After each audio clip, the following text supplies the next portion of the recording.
Hey guys, what it is your girl Cadillac. Yes, I'm Cadillac Dixon. I'm the drama like prison wife. I'm the legally blind artist that is rapping and painting for justice, hoping, because you got to hold your breath for justice, to see justice before all face to blaze. Yes, it's your girl Cadillac. Anyways, guys, I am coming through today, October the 8th, 2025. I was just going to do a quick Viso vlogs, right? So, because in the past, well, I'm not visiting as often as we were because my husband was just right here in town until like a few months ago. He was transferred about 2 hours away. So, because I was visiting often, I was saying instead of telling stories like past tense, like I've been a prison wife for 23 years, 24 if you're gonna add in county jail. So when I try to tell things that happen, a lot of times it's way past tense, so you can't remember the exact details. So I decided I'll just keep like almost like a video log of when, which a video log is a vlog. Duh. I'll keep a video vlog of our visitation so that whenever I need to reference something, if I'm telling a story, hey, I got the details, right? Maybe if I had a journal about visitations all those times, I would have like intricate details that are needed to tell a full story. So, anyways, that is my reasoning behind telling you how visitation was, right? Okay, so this past Sunday, we did visit my husband Marcello for his birthday. The reason and purpose that we were going is because it was his birthday, and his birthday fell on a Thursday, October the 2nd.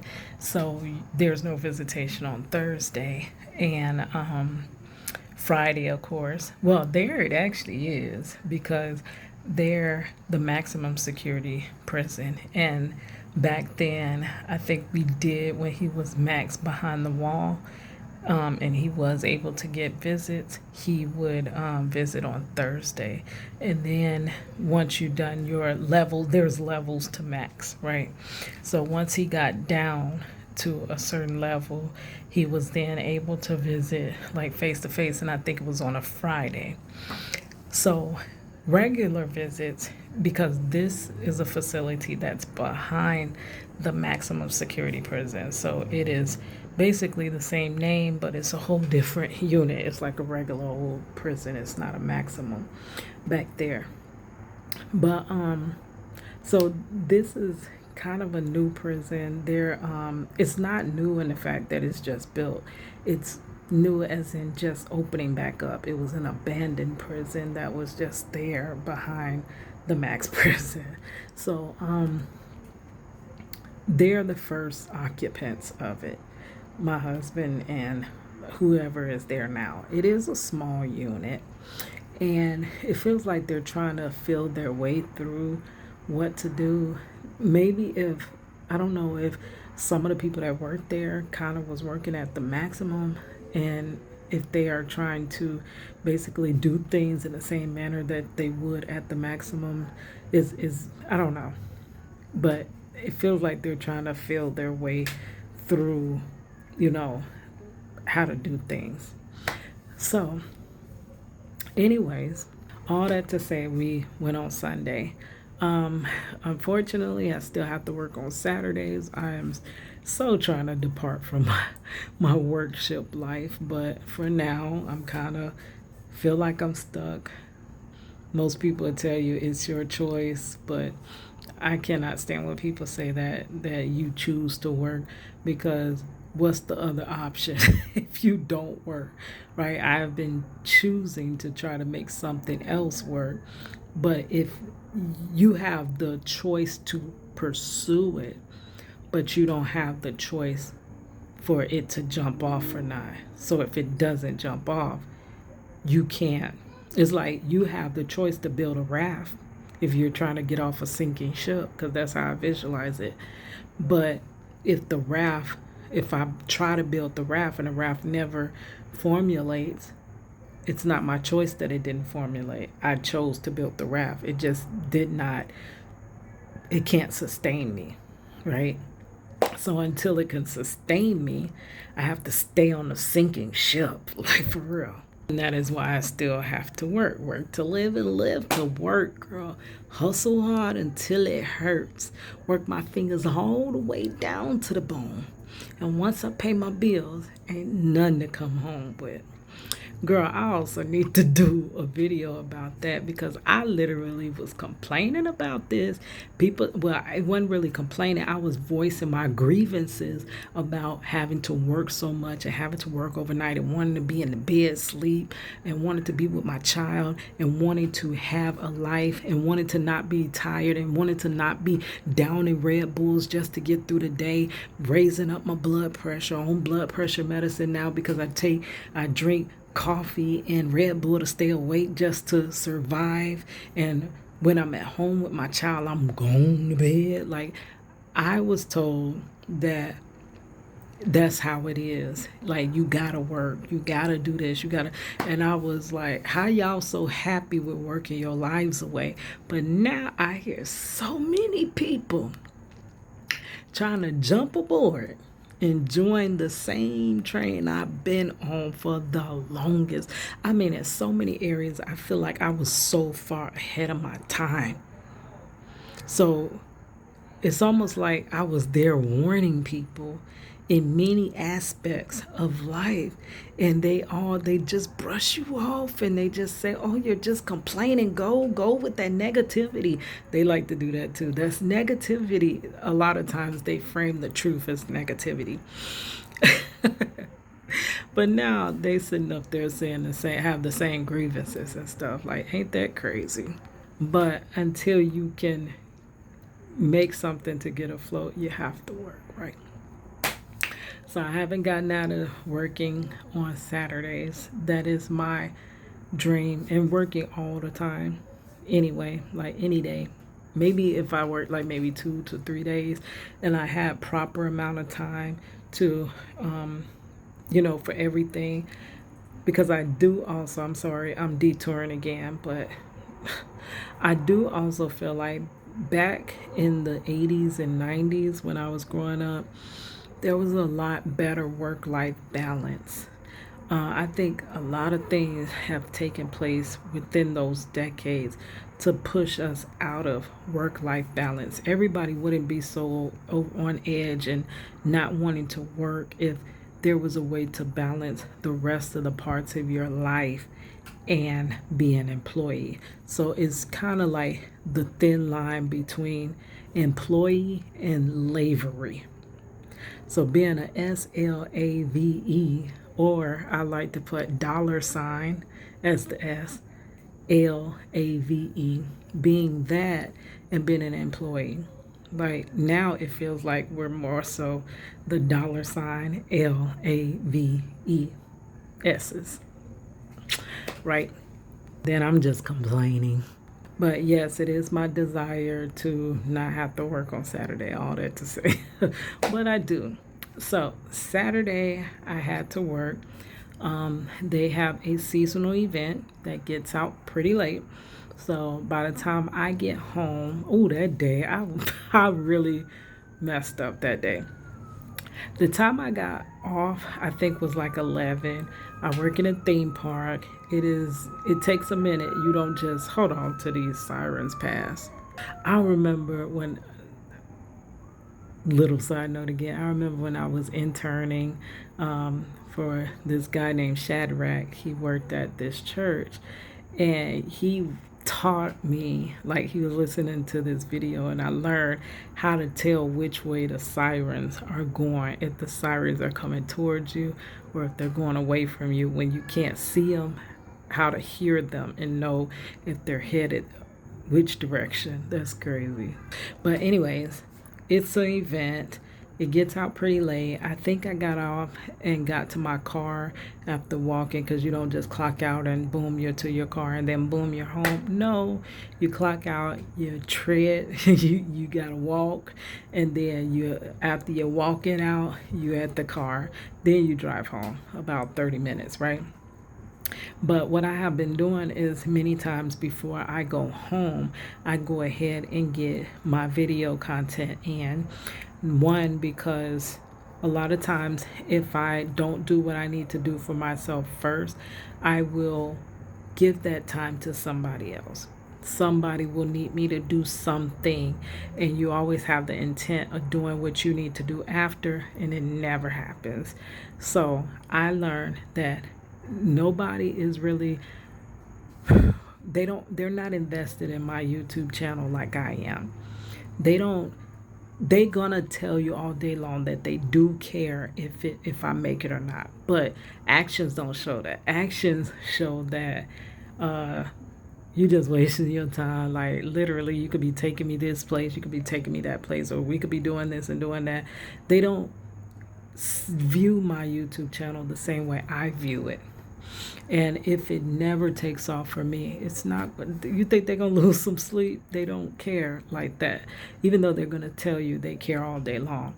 But for me, it matters to me what my YouTube channel does. And I know that if I want results, I have to put the time in it. I have to put the camera in my face.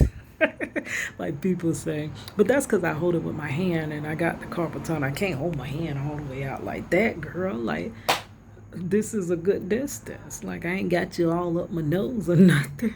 So anyways, I record my video first, and then once I've done what I need to do, then I go home, and then that's when you can be pulled in this way, that way, and stuff. If you don't learn to put yourself first, you'll never have time for yourself. So I went to record a video. I had a topic where I said I was going to talk about the demographic of the officers in my husband's wrongful conviction case, and proving that it really, someone said that I was trying to say that all officers are white tea, which it doesn't matter the color of the officer. It's like, it's basically the mindset that is instilled in the kind of total, like the total of all COPS is not individual mindsets. It's them all together, and who they target, and what, and that's what I was trying to say, that my husband was wrongfully incarcerated for being BLACK, right? And because I say that, they automatically think, well, I must assume that all cops are YT, and it's not. Like, there were 3 different demographics of the cops, but they all got on one accord, and that one accord is against BLACK me. Like, that's just how that system runs. Run any system on your computer, it's gonna do what it was programmed to do. So I didn't realize, but I had recorded an 1.5-hour video, and I wasn't even trying to do that. So many times I'll record that, and then I'll try to go back into the theme park and connect to their Wi-Fi, because my Wi-Fi is shoddy around the house. The library closes early, so I used to go to the super center and shop and window shop, and then I'll buy one object just so I can use their Wi-Fi. But now they make it a little bit difficult, because they say they need to know that you in their store. Like, why you need to know? I'm here, I'm paying money, this is a public place. But now they want a little bit too much information, so I don't even go there for that no more. But I find creative ways to still get my content out, because it's important to me, right? So I went long-winded on that video, and I was like, oh my goodness, it's like 1 o'clock in the morning. And I got Viso in the morning. So I had already, before work, I was hanging out with my niece and nephew. I did not expect them to come over, but of course, the day when you're crunched for time and you say you're not gonna be bothered with nobody, that's when they show up. So they're like, hey, can you take us to H Mart? Y'all, I didn't even get my vlogs out about H Mart, but H Mart is off the chain. That was the most crowded day I had ever seen in H Mart. And we literally have almost, it's only a couple days we missed. We literally end up being in there every single day. Now that's crazy. But they asked me to take them to H Mart to get some more viral ice cream, right? So I had gotten my hair. I like to braid the top of my hair, and then I twist my locks or whatever. But I ain't gotten a chance to retwist my locks. I just slapped some edge control. But I do like to make sure I braid these. At least braid that, and then it makes it look somewhat decent. But I wanted to, because you know when you're going to see your mans, you want to look cute or cute as you can, right? So I want to have some fresh locks, but many times I don't get to that point. So my intention was to braid the top and to retwist the locks once I got off. But I went too long on that video that so I got that done before work and wouldn't have got that done because every 5 minutes I'm in the bathroom braiding my hair and my nephew, now, you done, Kita? Kita, you done now? Are you done now? Are you almost done? Are you done? Are you near done? Girl, every 5 seconds. So at least, thank God I got that done, right? So I went to work, got off, and went long-winded on the thing, and I'm like, oh shoot. Like you know how you look at something and be like, dang, I shouldn't have did that. I really done messed myself up because I knew that he's further away. So I have to, my plan was to leave at 7 or 8 at the latest. And it's a 2-hour drive. There's usually no traffic going up the I-75 or whatever. So I was like, if I leave by 8, so it's like, how much sleep can I get between 1? By the time I got home, it was like 1:30. 1:30 in the morning. How much time can I get to sleep between that time and be ready to go, get up in the morning, be ready to go by 7 or 8? So that's not a big time frame. So when I got home, I'm like, dang, I'm not going to be able to retwist my hair now. And then I was like, I really should get my clothes out for visitation. But I was like, no, I better go on and go to sleep, which I should have used my first mind and got my clothes out for visitation. Now, the reason I thought I would be okay is because I washed a big load of clothes. This happens to me all the time. This even happens when I'm getting ready for work.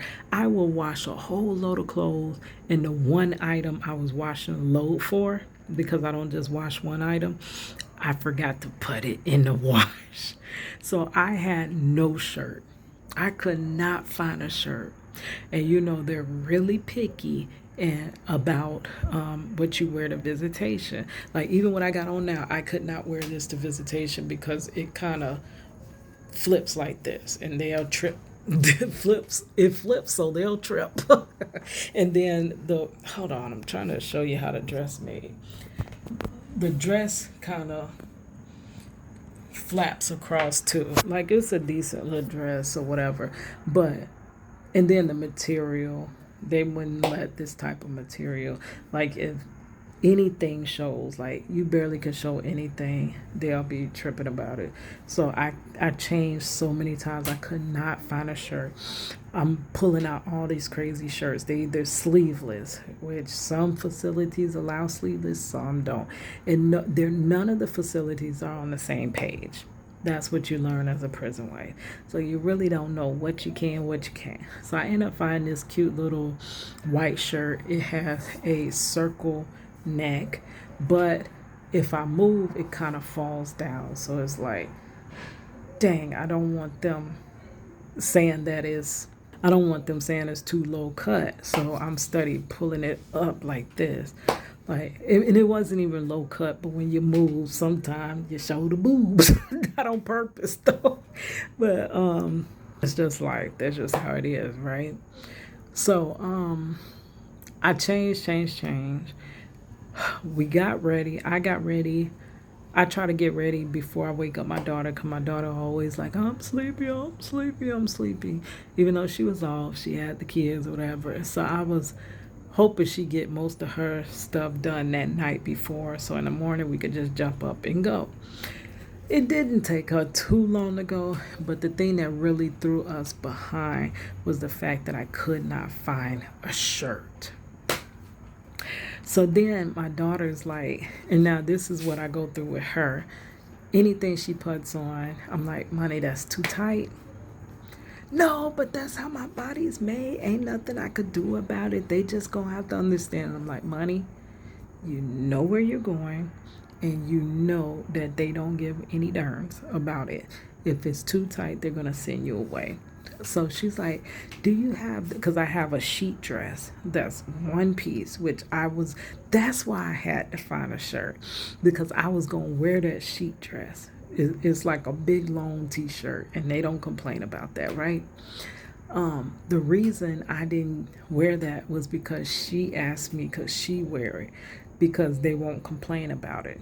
So I'm like, okay, you can wear it. That's what made me have to find me another shirt, which I could not find no shirt. So that threw us behind. I think when we finally got in the car, it was, dang, it ended up being 10:36. And I'm like, oh my goodness, like no, I'm sorry, not 10:36, 9:36. It was 9:36, so it's still early. So I'm like, 2 hours, that's 11:30 something, right? So I don't know if they count at 11:30 or 12. It depends. Like, I don't know.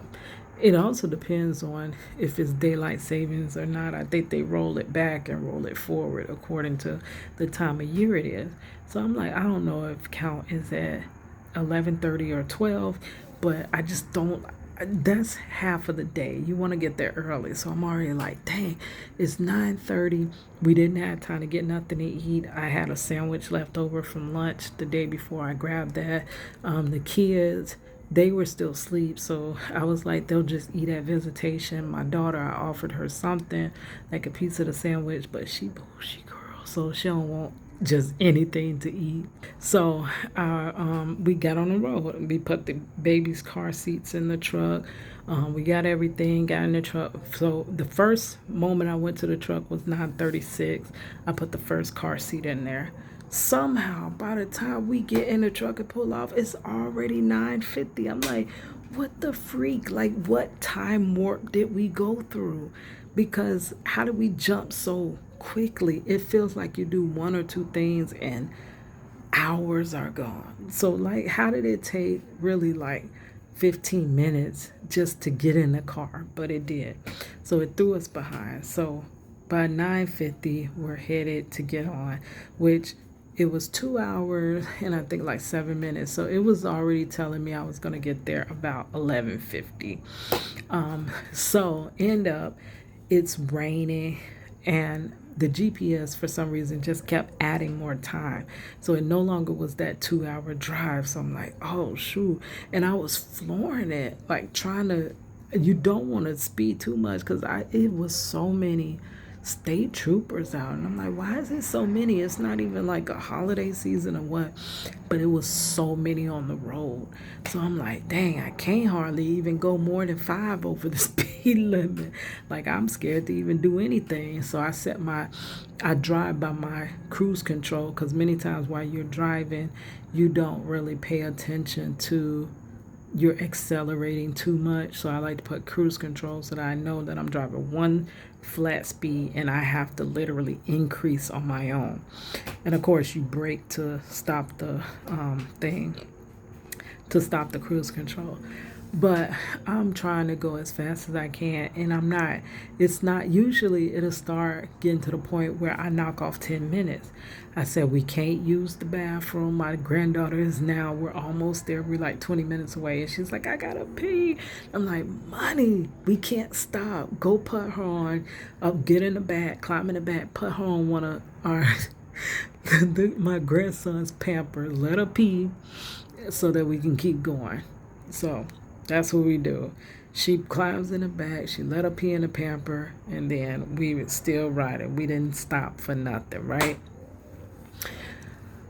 So as we're about to get there, there's this truck that's doing some type of road work. It is slowing down. It's barely moving, and then I start seeing the time go up. That's when it got off of arriving at 11:51, and it started being 52, 53, and then it was 11:54, arriving at 11:54. So I'm like, oh shoot, because I was figuring I at least need 10 minutes to get us all out the car and get to the gate of the prison, right? So I'm like, I really needed at least 10 minutes, 10 to 15 minutes. But by the time we got a little bit closer, it started pouring down raining, which slowed everything down. I could not drive. I'm not going to put our lives at risk, right? So I can't drive as fast in the rain like that. So I'm like, I better just, we get there. So we get ready to go in. And my granddaughter, we get her out, we get my grandson out, and my granddaughter's like walking with a little duck booty. I'm like, why is she waddling like that? And my daughter's like, she has on the pamper. I said, you didn't take the pamper off. You were only supposed to let her pee in the pamper and then just take it off of her. And she's like, oh, I didn't know that's what you meant. I'm like, why would you leave the pamper on? So now her pants is coming through her pants and her pants are wet. I'm like, oh. So I said, you guys go and check in so at least they can pull him down. If they call him, they can pull him down. But as soon as we pulled up to the facility, you could see the little visiting area and already seen they had them lined up. Now, previously, they didn't even call count. They just counted them because it was only like 5 or 6 visiting. Now, it's a full line. And Marcella tells me it's from most of the people coming from Jacksonville that's visiting there. And I'm like, okay. So they're already counting. But the count in Viso is a little different from the count that's on the compound. Usually the compound starts counting first and then visitation will count. They'll start counting. So I'm like, that means the compound count has already started. So we could be halfway through because this is a small unit. They could be halfway done. So I'm like, it's okay. We'll just check in.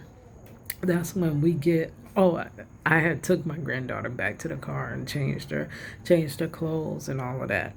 That only took about a good 5 to 7 minutes, whatever. So I'm like, it's already 12. They already counting. We might as well just chill. They get us in. The count should not take long because it's a small compound, right?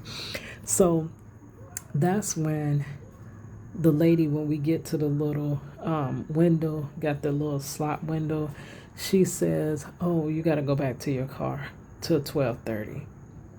I'm like, huh? She's like, you got to go back to your car to 12:30. We don't check nobody in during count.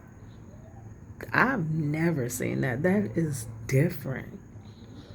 They usually keep processing the guests, the visitors, and then let them inside and they can sit down and wait on their loved one. Of course, you have to wait an extra hour or 30 minutes extra, or sometimes it's even been 2 hours extra if you get caught in count. But I never heard go back to your vehicle. So we do. And upon getting up, I'm like, well, we're going to go back like earlier. We're going to go back, start walking that way at like 12:20 something, right? So that by 12:30 we're there. How about it's a lady standing waiting? I'm like, how they let her just stand there and wait when they told us to go back to our car? They're not checking nobody in. So I'm like, of course. And then that would be the one that will hold you up.